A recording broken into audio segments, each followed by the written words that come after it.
विकसित भारत आपको इस 15 अगस्त में प्रधानमंत्री ने खुद याद दिलाया था, वो 5 प्रण के माध्यम से, कि हमारी कोशिश है कि 2000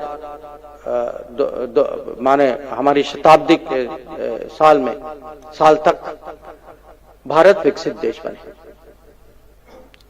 और विकसित देश की परिभाषा जो है सबको अलग अलग, इस पे हमारी सोच भी अलग हो सकती है और हम सब जो है अपने अनुभव से देखेंगे, अपने हितों से देखेंगे।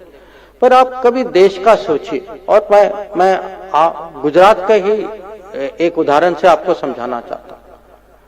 आपने कल आज के पेपरों में देखा होगा कि प्रधानमंत्री जो है एक नए ट्रेन के उद्घाटन कर रहे हैं। ये एक 160 किलोमीटर पे चलती है ट्रेन, पर एक ट्रेन और आने वाली है, बुलेट ट्रेन। और ये बुलेट ट्रेन प्रोजेक्ट जो है, इसका जब आप देखेंगे, इसका जब उद्घाटन होगा और इसका जो प्रभाव होगा, न खाली लोगों के आने जाने कि हमारी पूरी सोच जो है बुलेट ट्रेन के बारे में बदल जाएगी, कि आप लंबे डिस्टेंस आप बहुत कम समय में जा सकते हैं। तो कौन कहाँ काम करता है, कितना समय लगता है आने जाने में, जो जमीन की कीमत बदल जाती है, उसके कारण लोगों की सोच बदल जाती है। कि किसी को लगता है अरे वो बहुत दूर है, फिर कहता नहीं वो तो बुलेट ट्रेन में 15 मिनट का रास्ता है।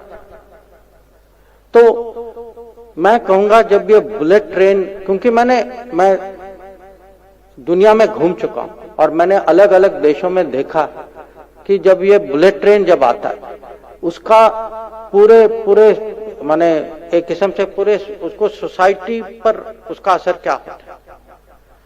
तो बुलेट ट्रेन एक उदाहरण है जो हम बाहर से बेस्ट प्रैक्टिस और बेस्ट टेक्नोलॉजी ला सकते हैं।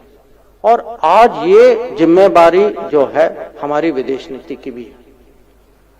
और खासकर मैं कभी मेरे से पूछा जाता है कि आप सरकार में बहुत साल रह चुके हैं, अब हमें बताइए, समझाइए कि पहले के फॉरेन पॉलिसी और आज के फॉरेन पॉलिसी में फर्क क्या है।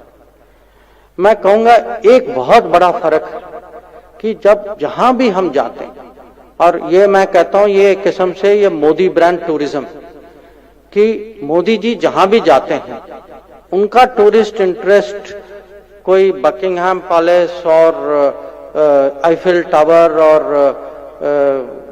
कहीं क्या स्टैच्यू ऑफ लिबर्टी पे नहीं होता, उनका होता है बुलेट ट्रेन में। कहीं रेलवे स्टेशन जाते हैं, कहते हैं अच्छा वो रेलवे स्टेशन देखो हमारे यहाँ वैसा होना चाहिए। वो एक बार मुझे अभी भी याद है, हम साउथ कोरिया गए थे और वो माने उन्होंने जिद किया था कि मुझे वहां की नदी देखनी है, क्योंकि उन्होंने पढ़ा था कि वो नदी की क्लीन अप हुई।